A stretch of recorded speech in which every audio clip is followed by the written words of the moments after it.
Olá, tudo bem? Hoje nós vamos conversar um pouquinho sobre o seguinte tema: ideias de senso comum sobre astronomia. Bom, nesses poucos minutos nós vamos tentar conversar aqui rapidamente sobre 7 tópicos de astronomia. Esses tópicos são conceitos básicos que, infelizmente, muitos ainda se confundem.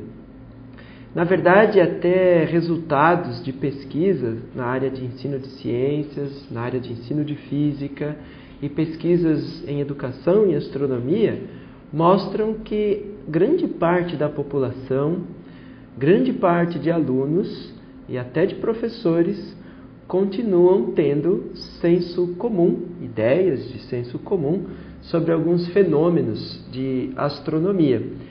São explicações, que as pessoas dão sobre fenômenos da natureza, como, por exemplo, fases da Lua, estações do ano, mas são explicações próprias da pessoa e algumas explicações que não estão coincidentes com a explicação que a ciência dá. E, infelizmente, muitos professores até e alguns livros didáticos que contêm erros conceituais nesse aspecto, têm, durante muitos anos, ensinado nesse sentido. Bom, existem muitas ideias de senso comum que na literatura da pesquisa em ensino de ciências têm chamado de concepções alternativas ou concepções espontâneas, que são os termos mais comuns. Mas hoje nós vamos abordar 7 apenas dessas concepções alternativas em astronomia. Mas antes, vou propor a vocês 7 perguntas. Primeiro, olhando para essa circunferência, representando o nosso planeta Terra, imagine que cada X dessa circunferência seja uma posição na superfície do planeta. Esta pessoa desenhada ao lado, coloque esta pessoa de pé na superfície do planeta Terra, na superfície desta circunferência, de modo que represente 4 pessoas, uma em cada X, de pé na superfície do planeta. Depois, desenhe cada uma delas largando um objeto e faça um risco indicando o movimento que este objeto faz durante a sua queda. Esta é uma. A segunda pergunta que eu proponho é que você explique por que acontece o dia e a noite. A terceira pergunta é: explique como funcionam as fases da Lua. Como que elas ocorrem? Por que as fases da Lua ocorrem? Qual é a sua explicação para isso? A quarta pergunta: olhando para essas 3 figuras, eu gostaria que você marcasse qual é a figura que melhor representa a órbita da Terra em torno do Sol. O caminho que a Terra faz em torno do Sol ao longo de um ano. Como se você estivesse olhando de cima ou do Polo Norte, de todo o conjunto Sol e Terra aqui. Quinta pergunta: explique as estações do ano. Por que as estações do ano ocorrem? Como que elas ocorrem? Sexta pergunta: quantas constelações você conhece? Ou pelo menos sabe dizer o nome de algumas? Faça uma lista de quantos nomes você se lembra ou quais você consegue identificar com bastante certeza no céu. E sétima: você já realizou uma observação pelo telescópio? Se você já observou, diga quando foi e qual foi seu sentimento. Já observou você já visitou um planetário, um observatório? Se já visitou, quando foi e onde? Bom, após essas 7 perguntas iniciais, vamos conversar sobre 7 conceitos: a forma da Terra, campo gravitacional do nosso planeta, o dia, a noite, o fenômeno das fases da Lua, o formato da órbita da Terra, as estações do ano e a observação do céu, astronomia observacional. Bem, quais são alguns dos resultados de pesquisa que a área do ensino e astronomia tem mostrado sobre a forma e gravidade da Terra? Se nós olharmos aqui esta imagem, ela apresenta aqui 5 noções diferentes de ideias ou concepções que os alunos têm do nosso planeta. A noção número 1, mostra que crianças de determinada faixa etária, elas têm a noção de que a Terra é plana e os objetos caem, se movimentam até sua superfície. Na noção número 2, a concepção que as crianças ou alunos têm é que a Terra é de fato esférica. E quando o professor pergunta lá na prova, que formato a Terra tem, a criança responde, é redonda, é esférica, e aí o professor dá um certo nessa pergunta.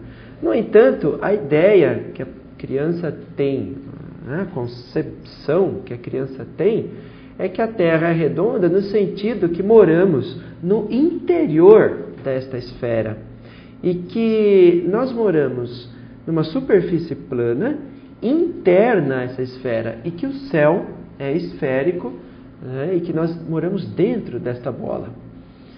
A noção número 3 mostra que a Terra realmente é esférica, são as concepções que crianças de outra faixa etária possuem, mas que quando solicitadas para desenharem a queda dos objetos, como aquela nossa primeira questão, desenhar a pessoa largando objetos, eles desenham as quedas dos objetos direcionadas para o pé da página, para o pé da folha em que está o desenho. Ao passo que na noção número 4, notamos aqui um senso da pessoa ou da criança, do aluno, que a Terra é redonda e que tem um campo gravitacional atuante em diversos pontos da superfície. Então a noção aqui é que a pessoa realmente, nós, como habitantes da Terra, moramos na superfície do planeta e que os objetos são atraídos para o próprio planeta. Então não tem problema em desenhar uma pessoa, por exemplo, de ponta cabeça, de cabeça para baixo, para um observador externo ao desenho. E a noção número 5, que seria a noção apoiada pela concepção científica, é que o campo gravitacional é atuante desde o centro do planeta. Qual dessas concepções você tem? E qual dessas concepções os seus alunos têm? Outro conceito que vamos abordar agora é o dia e a noite. Como você explicaria o funcionamento do dia e da noite? Bom, algumas crianças, alguns alunos foram submetidos a algumas pesquisas e obteve-se muitos desenhos, gravuras, esquemas. Esse é um exemplo deles. Veja só, lá embaixo, na última figura, nós vemos o aluno que desenhou o planeta Terra e o Sol e a Lua em direções opostas. E o lado onde tem Sol é dia, o lado onde tem a Lua é noite.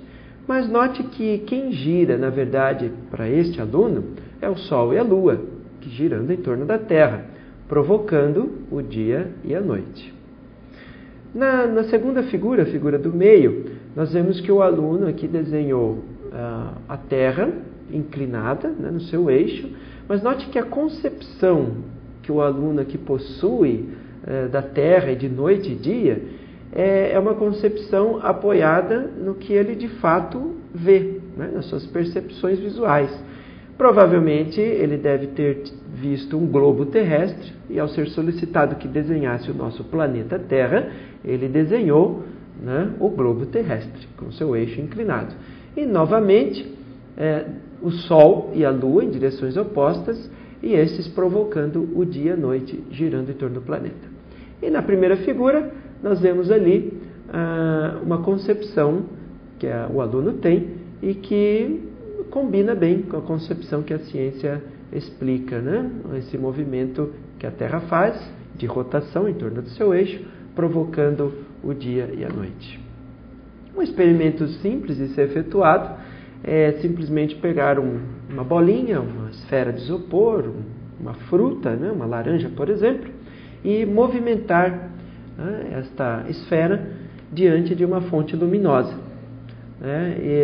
Por exemplo, uma lanterna, um retroprojetor, um projetor multimídia, mas tomar o cuidado para escurecer o ambiente, fechar as janelas, porque fontes de luz secundária pode atrapalhar o entendimento, né, dos seus alunos com relação ao funcionamento do dia e da noite. E as fases da Lua? Muitos têm explicado que as fases da Lua ocorrem porque a Terra lança uma sombra sobre a Lua. Então, por exemplo, quando nós temos a Lua aparecendo no céu pela metade, por exemplo, o quarto crescente, o quarto minguante, né? É porque aquele outro lado que não aparece da Lua está imerso sobre a sombra da Terra. Ou seja, aquela área escura da Lua é a sombra da Terra. E isso explicaria então as fases da Lua. Bom, isto é uma concepção alternativa, né? Não é exatamente isso que acontece. Quando vemos fotos assim, por exemplo, né, podemos imaginar que essa área mais escura, né, possa ser realmente a sombra da Terra sobre a Lua. Mas não é isso de fato que acontece. E, infelizmente, alguns livros didáticos tinham em seu texto este erro conceitual. O problema de se explicar fases da Lua consiste na percepção tridimensional deste fenômeno. Por exemplo, é difícil você explicar fases da Lua com uma simples figura bidimensional, uma figura desenhada num plano de uma folha de papel. Por exemplo, esta figura aqui, né, foi retirada de um livro didático, que não está mais em circulação, contendo os seguintes erros. A lua cheia está trocada com a lua nova, os desenhos, os formatos que a lua apresenta no céu não correspondem às posições que ela deveria estar iluminada nessa figura, e além do fato de que desenhar um fenômeno tridimensional num plano torna-se difícil a compreensão por parte das pessoas e principalmente por jovens e crianças. Por isso, uma das melhores maneiras de se explicar fases da Lua seria uma explicação tridimensional, usando uma fonte luminosa, uma bolinha de isopor, por exemplo, né, e a própria pessoa para visualizar. Bem, mas o que é exatamente fases da Lua, né? As fases da Lua consistem em diferentes posições que a Lua tem em relação à Terra e à fonte luminosa que é o Sol. Então, não é a sombra da Terra que está sendo projetada sobre a Lua que faz com que aquela parte escura da Lua apareça. Na verdade, aquela parte escura da Lua simplesmente é a noite da Lua. Só está escura porque não está recebendo a luz do Sol. E por isso temos a sensação, né, de que nós só vemos uma parte da Lua, Lua crescente, minguante, né? E a Lua cheia é a Lua que aparece completamente iluminada para nós, né, mostrando que o lado oposto, que nós não vemos, né, está totalmente no escuro. O que não acontece em todas os outros dias, né, de fase lunar. Muito bem, a concepção que nós temos de que a sombra da Terra é lançada sobre a Lua não explica fases da Lua, mas sim os eclipses lunares. Aí sim, durante eclipses da Lua, nós temos a sombra da Terra sendo projetada sobre a Lua. E note que as imagens, né, umas fotos como essas do eclipse da Lua são bem diferentes do que nós observamos como sendo as fases lunares, né? Note que quando ocorre um eclipse da Lua, a sombra que vai escondendo a Lua cheia tem uma característica bem arredondada. Claro, porque a sombra da Terra, a Terra é praticamente esférica, portanto a sua sombra também é esférica, né, ou arredondada. E eclipses da Lua só acontecem em lua cheia. Portanto, sombra da Terra sobre a Lua só durante algumas luas cheias, né? Não é toda lua cheia que acontece um eclipse. E durante um eclipse lunar, a sombra da Terra não escurece totalmente a lua cheia. Ela ainda fica com uma coloração meio avermelhada. Outro tópico que vamos conversar é a órbita de um planeta em torno do Sol. Nós comumente ouvimos as explicações que as estações do ano são causadas porque a Terra gira em torno do Sol numa órbita achatada, né? Em forma de elipse, ou seja, quando é verão, a Terra está próxima do Sol. Quando é inverno, a Terra está afastada, que também é uma concepção alternativa. Não é essa a explicação científica para as estações do ano. Por exemplo, olhe para essa figura aqui. Você diria que é um círculo ou é uma elipse? Se você respondeu elipse, pode estar certo. E essa figura? Se você respondeu elipse, tudo bem. E esta terceira figura? Bom, se você respondeu um círculo, o que realmente parece, você errou. Na verdade, é uma elipse. Note que as elipses podem ser bem achatadas ou pouco achatadas. Portanto, essa última figurinha que parece um círculo, na verdade é uma elipse de um achatamento bem pequenininho. Os planetas que giram em torno do Sol possuem órbitas com este tipo de elipse, esta característica. A Terra, por exemplo, tem uma órbita de excentricidade muito próxima de zero, ou seja, é quase um círculo. Isso significa que quando a Terra se aproxima do Sol, ela não fica tão quente. E quando se afasta do Sol, ela não fica tão fria quanto muitos imaginam. Na verdade, a diferença de distância que a Terra sente em relação ao Sol é insignificante, praticamente insignificante para as mudanças climáticas. Portanto, podemos dizer que a Terra gira praticamente em forma de circunferência em torno do Sol. Há uma maneira de medir essa excentricidade da elipse. É de 0 a 1.